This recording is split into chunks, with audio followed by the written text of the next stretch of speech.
wis tinar buka wiwaraning panti busana sumirat hamba para teja maya-maya kawis toya tejane atmaja temanten putri kang wis paripurna nggenya ngabdi busana ngabdi sarira ing mangke sinedya kirati manjing ing madyaning sasana wiwaha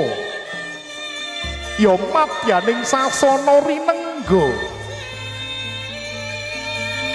madya kang wis ngarani tengah sasana panggonan rinengga kebak mring rerengganing kang manika warni sinawung ungling gangsa luka nanta mungya ngrangin ana kandha aroma ngambar-ambar jroning pawiwahan kawuran ana teja ngenguwung mawa praba Allah menika tejane atmaja temantian putri kusumaning ayu reni pristianing sih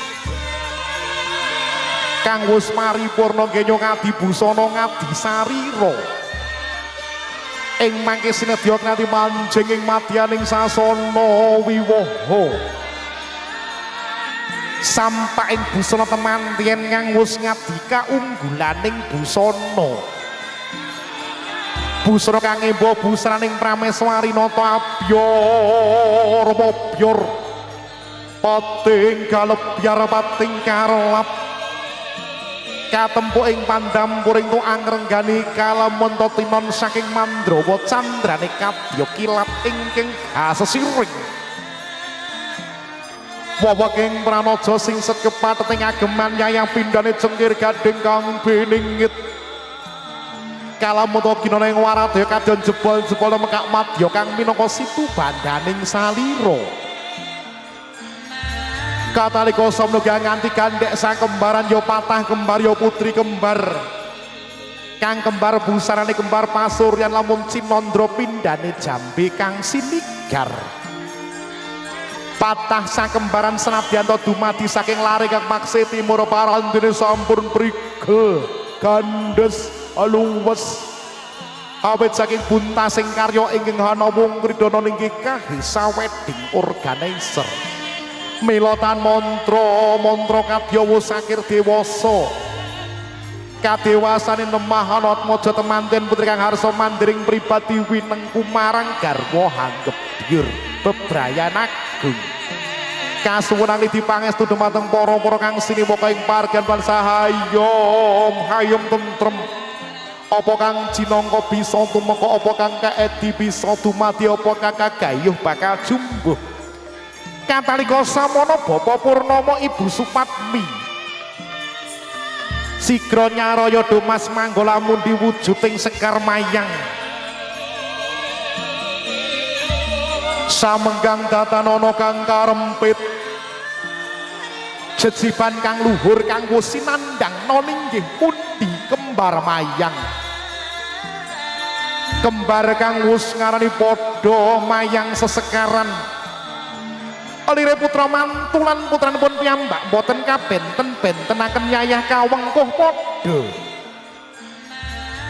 sanadyanto sawenehna kang mastani kembar mayang menika Kalpataru Dewandaru Jayandaru